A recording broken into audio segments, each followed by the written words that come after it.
People want to know how scaling ads actually works, and it's a great topic that doesn't really get talked about too much because people are like, yeah, if you spend $1,000 on ads and you make $3,000 back, that means you have scaling potential. You can now pay more to earn more and stuff like that. Scaling, especially in fitness, doesn't always work one-to-one like that. Just because your ROAS is 3 or 4, it doesn't mean it's always going to stay that way. Ads change, interest in your product and services changes.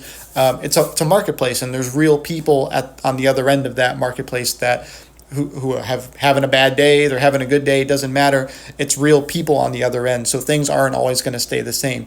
But if you do get into a situation where you are now advertising profitably, how do you actually scale? What do you do? Like if you make $3,000 after spending $1,000, how much do you spend next month, right, on your next campaign or the next billing cycle? And that's what we're going to get into.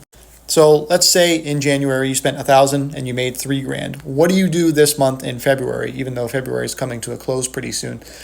If you were in that situation and you made $3,000, what you would want to do is not take the $2,000 in profit that you got from that cycle and spend it on a new cycle and see what happens. You don't want to scale that aggressively most of the time. I mean, in very rare instances, like mostly e-commerce, you can probably do that because things are a little more stable. But as far as lead generation goes and closing sales as a fitness service provider, you want to be more conservative with your ad spend and how you scale up. So we like to increase things by 20 to 25%, maybe 30%, depending on how big of a profit margin there was and how comfortable they felt when it came to closing those clients. You don't just want to take all the money you just made and throw it at ads again. You want to keep some money aside for other expenses to keep some money in the business and scale conservatively because things will change over time. Like I said, you're going to have to add more ad creatives to the campaign. You're going to have to tweak some things, make some changes, get rid of some creatives, see how things start rolling in.